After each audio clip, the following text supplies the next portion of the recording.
And that is why Cloud is hype. What a story, Z-Fly. So, can I borrow your car? What? No. Okay, wait, I'll be right back. Okay. 10 hours later. Yo, check out this shirt. Yo, that is a nice shirt. Oh, you like it? Yeah. Where'd you get it? Well, I got this shirt on intotheam.com, where they not only have graphic and basic tees, but also sweatpants, tank tops, and hoodies. Side note, but these are actually the most comfortable clothes I own. And if you use my code LarryLurr, you can get 10% off at checkout. All right, so now that I'm wearing this sick shirt, can I borrow your car now? Dude, no. I'm not gonna let you borrow my car just because you're wearing a sick shirt. Fine, whatever.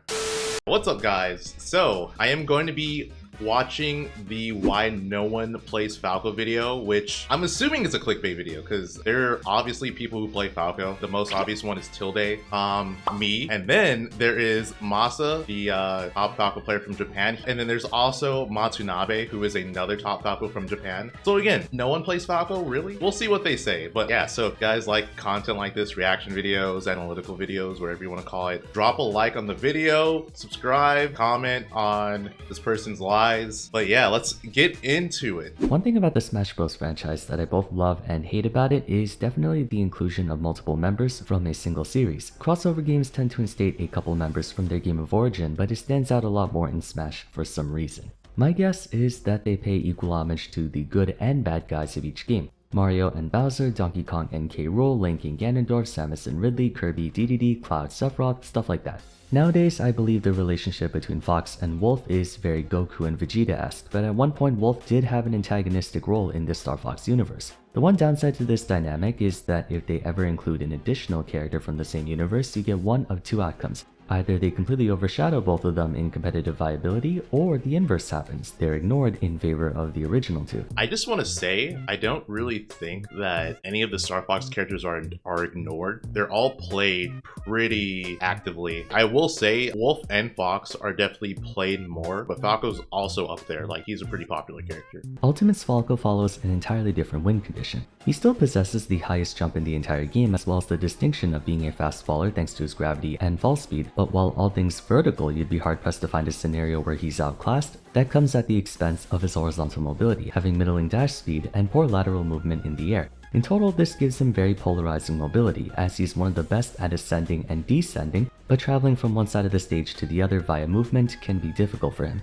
Okay, absolutely true. Although mobility-wise, like if you look at Falco's stats, yes, it's true, he does have pretty bad ground mobility. His side B makes up for it. His side B gives him that strong burst option that he's looking for. It is a commitment, but it is an answer that he would otherwise not have compared to the characters that actually have slow mobility. I think we're all aware of the notoriety his up tilt carries, a fast overhead wing swipe that launches his opponent directly upwards, which he can then follow up with all 5 aerials at any reasonable percent courtesy of up tilt's non-existent end lag. It's also quite safe on shield with generous hitboxes, covering both in front and behind him. The same applies to down tilt, a grounded tail swipe that once again sends opponents directly upward. The knockback scaling on this move causes it to become a raw KO move, but prior to that he can combo into it. Something I want to note about Falco's up tilt, which I don't know if he's going to bring it up or not. One of the reasons why up tilt's also really good for Falco is the fact that it can shield poke. The same thing with down tilt. Down tilt is also a really strong shield poking tool. And something else to note about Falco's down tilt is that although it is a kill move, it's only the inner hitbox that kills. It's just not as reliable otherwise. Falco's aerials stand out for being, in some cases, too good. His neutral and forward air are multi-hitters with fast startup and deceptively large hitboxes. Combine that with his vertical travel speed and he can do all kinds of things, from trapping air dodges to drag down combos. His down air is one of the fastest down airs in the game that can also spike on strong hit, while back air's ludicrous power is on par with Wolf's, but with a fraction of the startup.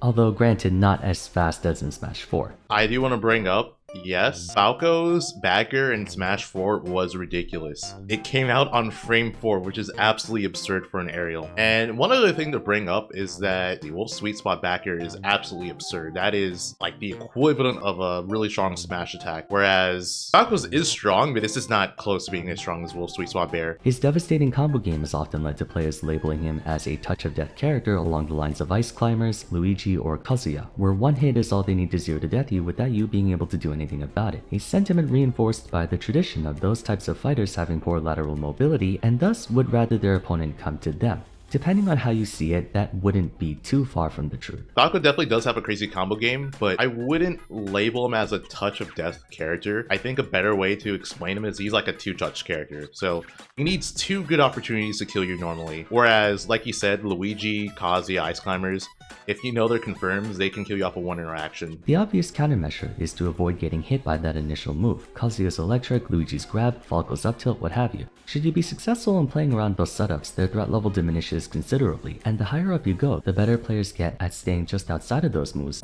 So what he mentioned about Falco, I disagree with a bit. For one, I don't really think you're going to avoid Falco's combo setups. He has too many moves that can start up combos, because like you literally have to avoid all of his aerials, because all of his aerials can start a combo at 0%. There's just too many things for you to avoid. You're not realistically going to avoid getting hit with the Falco combo starter. What you can do is just mitigate the damage you take. For one, there's SDI. If you know how to smash DI Falco's combos, a lot of it becomes not as damaging. And the other thing is too is if you know how to DI his combos, you can normally avoid the two-touch death combo I mentioned. Again, sometimes it doesn't matter, but there are a lot of cases where you just have to know how to DI or just know how to avoid the setup. It's this very aspect that brings us to the single biggest reason why Falco is played significantly less than either Fox or Wolf. He's a Punisher, an archetype of fighters that inherently performs worse the higher up you go in skill level where players are harder to punish. That statement is kind of wild considering the people we've seen perform really well in competitive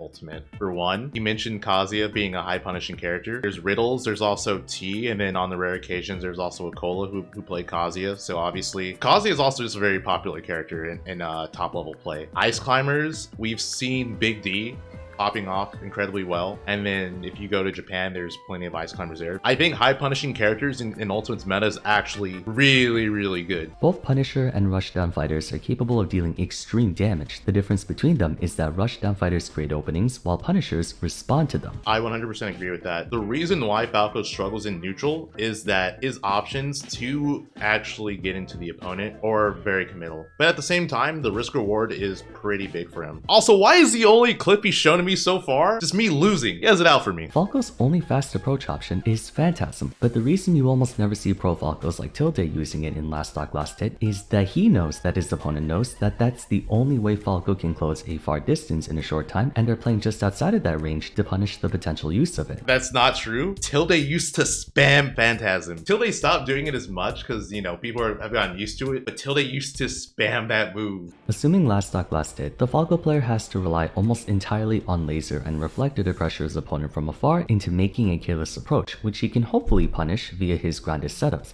Likewise, his opponent has to wait for him to run out of patience and dash in with Phantasm to then whiff punish with enough smash out of shield or what have you. Whoever goes in first loses. At last hit situations, it really depends on the character that Falco's fighting against, because Falco's really good at shield poking. So if Falco dwindle the opponent's shield down, then he has the option to shield poke them with like forward air, neutral air, down tilt. Up smash can also shield poke. Also, depending on the opponent's percent, Falco does have the option to do forward tilt and set up for a tech chase, where you can get a kill from that. And Falco also just has really good edge guarding. DIing Falco's combos is not only more consequential, but can straight up invalidate a lot of them. Most of Falco's kill setups like up throw or up tilt into back air are 50-50s contrary to popular belief. It depends on the percent, but if you grab the opponent at the right percent, it's not a 50-50. But I do understand what he's saying, because there are some percents where if Falco up throws you and then gets an up air, it really depends on how the opponent DIs it. So in that case, it is 50-50 on whether or not they die. But then there are some moments where it's just guaranteed. You're just dead. Falco's edge guarding is one of the best in the game for a multi. Alright.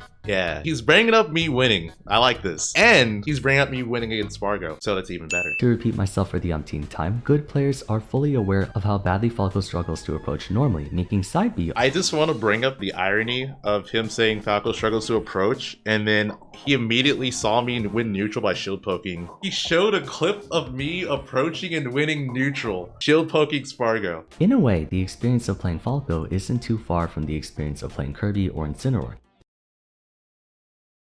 What? I understand why he's saying that. Like, his whole argument's going to be that, like, the slow mobility is why Kirby and Incineroar and Falco are the same. So I understand why he's comparing that. But Falco just already has more neutral tools than those two characters. Again, he has good shield poking tools. He does have a good burst option with side B. He also has a projectile. He has laser. What's ironic is that despite being heavier and having better recovery, Falco is more vulnerable than Fox. Fox's overwhelmingly suppressive mobility and pressure can mask his extreme frailty since his opponent is too focused on defending to attack. Falco doesn't have the luxury to play towards a best defense is a strong offense win condition. He has to defensively pressure his opponent, which is as counterintuitive as you think it is. In essence, players have a hard time picking up Falco due to him putting all of his eggs into everything except the first step. I've said this before and I'll say it again. I think Falco is the easiest spacey to pick up. I think all the spaceys are pretty easy to pick up, but I think to get good with them, I think Falco is the easiest. Because literally, he has one of the easiest combo games. Like I said, he could 0 to 60 plus you. The other two can't do that consistently. The hard part is that the current meta is geared towards making those step 1s extremely difficult to find.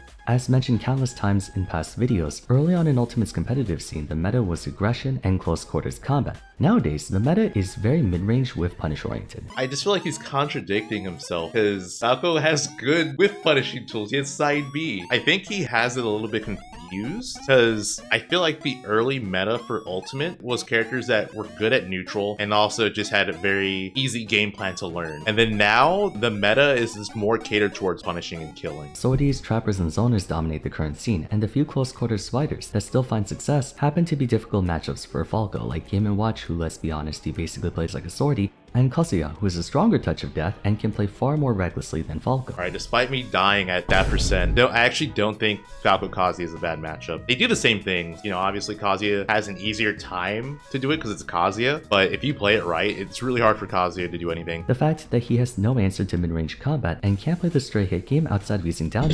He did not say that Falco has no answer in mid-range. He literally has a frame 13 burst option. It's committal, yes, but like that is a really strong tool to have. All that being said though, I talked to Tilde prior to making this video and he and I both agreed that Falco is very underrated. Ever since he got buffed in version 8, he's definitely become a viable solo main, and though he'll always have the issues I pointed out, none of them can't be overcome through skill. Anyways, that's gonna be it for today. Hope you enjoyed the video. If you have, it would be great if you left a like and subscribe. Alright, I'm gonna like and sub. I actually do like his content. I definitely disagree with a lot of things, but I appreciate him making a video talking about it. I also do agree that Falco is definitely underrated, and I think a lot of Falco's issues just come down to players not playing patiently enough. And he didn't even bring this up, but Falco struggles against shorter characters. That is Falco's biggest flaw, is just characters that low profile his stuff. But yeah, once again, I would recommend subbing to this guy's channel because he does make some good content. I do appreciate it, but like the video, sub, comment your opinion on his video and my reaction to it. And thanks for watching, and I will see you in the next video.